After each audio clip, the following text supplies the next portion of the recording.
왜 GPT는 말도 안 되는 거짓말을 진짜처럼 말할까? GPT는 똑똑하다. 많은 사람들이 이렇게 생각합니다. 하지만 막상 써보면 가끔은 정말 황당한 일이 벌어집니다.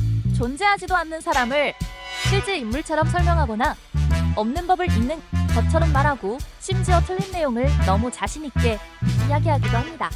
도대체 왜 이런 일이 생기는 걸까요? 사람들은 흔히 GPT가 인터넷에서 사실을 하나하나 찾아 대답한다고 생각합니다. 하지만 실제로는 조금 다릅니다. GPT는 사람처럼 사실을 확인하는 존재가 아니라 수많은 글을 학습해 다음에 가장 그럴듯하게 이어질 말을 예측하는 AI입니다. 예를 들어 대한민국의 수도는? 이라는 질문이 들어오면 수많은 학습 데이터를 바탕으로 서울이라는 답이 가장 높은 확률이라고 판단합니다. 문제는 학습한 내용이 애매하거나 정보가 부족하거나 아예 존재하지 않는 내용을 물어봤을 때입니다. 그 순간 GPT는 모르겠습니다 라고 판단하는 대신 그럴듯한 답을 만들어 내는 경우가 있습니다.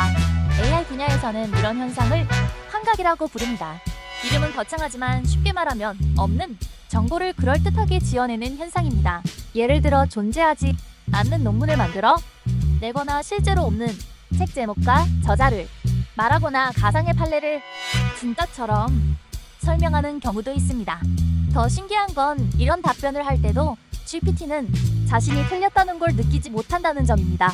왜냐하면 GPT는 사람처럼 이건 사실이고 저건 거짓이다를 직접 판단하는 것이 아니라 이 문장 다음에는 어떤 표현이 가장 자연스러운가를 계산하기 때문입니다.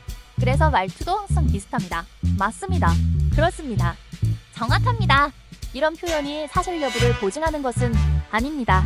단지 가장 자연스러운 대화 방식일 뿐입니다.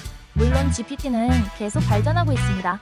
최신 모델들은 모르는 내용이라고 인정하는 능력도 이전보다 좋아졌고 필요하면 인터넷 검색을 통해 정보를 확인하기도 합니다.